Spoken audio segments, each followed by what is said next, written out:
The sea is present in all of my work. It seems to be my starting point, having grown up on the coast.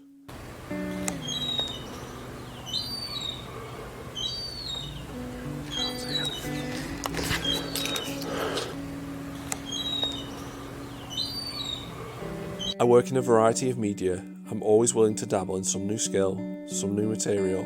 I would get bored if I didn't. I regularly paint, make models, write poetry, work in wood, and I make my own sketchbooks.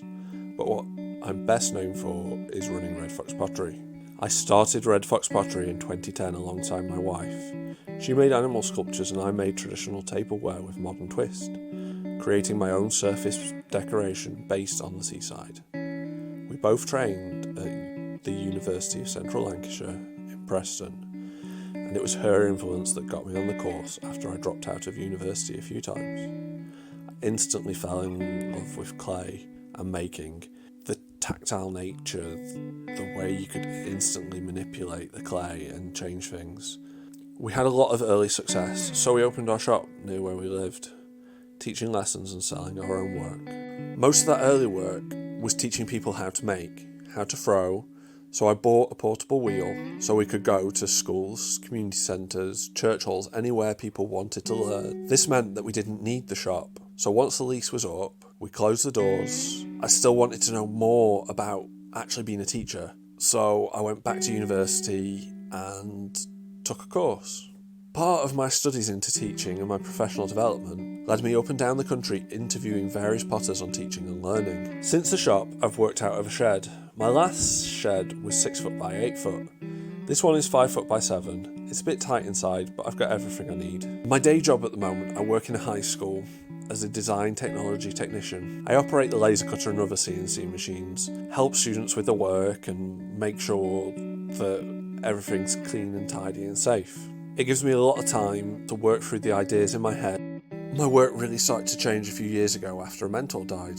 I looked out my window as the black currants were turning from green to red and purple, looking at the weathering of my shed, my garden, the landscape around me. I started thinking about the passing cycles of the days and the seasons, and I wanted to bring some of what I saw and felt then. Then one day during my lunch break, I was sitting on the beach and I could see around me the pebbles, the fragments of weathered bottles, bits of pottery, bricks and other human debris, discarded, washed ashore. I started collecting the materials, handling them, feeling them.